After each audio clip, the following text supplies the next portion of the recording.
বিদেশ পাঠালে তো হয় না, বিদেশ পাঠাতে গেলে একটু প্রশিক্ষণ লাগবে, একটু ল্যাঙ্গুয়েজ কোর্সের বিষয়।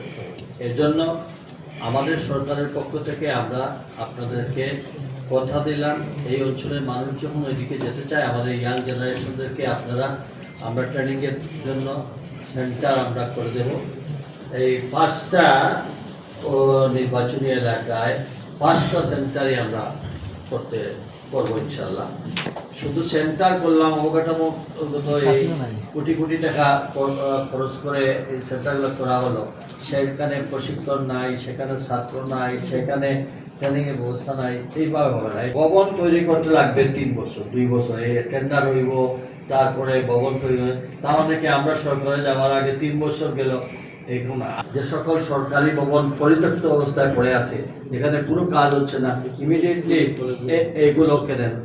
ইভেন কলেজে, স্কুলে আপনারা প্রশিক্ষণের ব্যবস্থা নেন। মাদ্রাসাগুলোকে, যেহেতু তারা অ্যারাবিক সম্বন্ধে তারা অনেক ধারণা আছে, মাদ্রাসাগুলোকে তারা একটা রুমের মধ্যে ট্রেনিং দেন, মাদ্রাসা ল্যাঙ্গুয়েজ কোর্স কমপ্লিট করলো, পাশাপাশি এই ওয়েল্ডার, প্লাম্বার, ড্রাইভিং, এইসব জিনিস আপনার যেটা ডিমান্ড আছে এই মুহূর্তে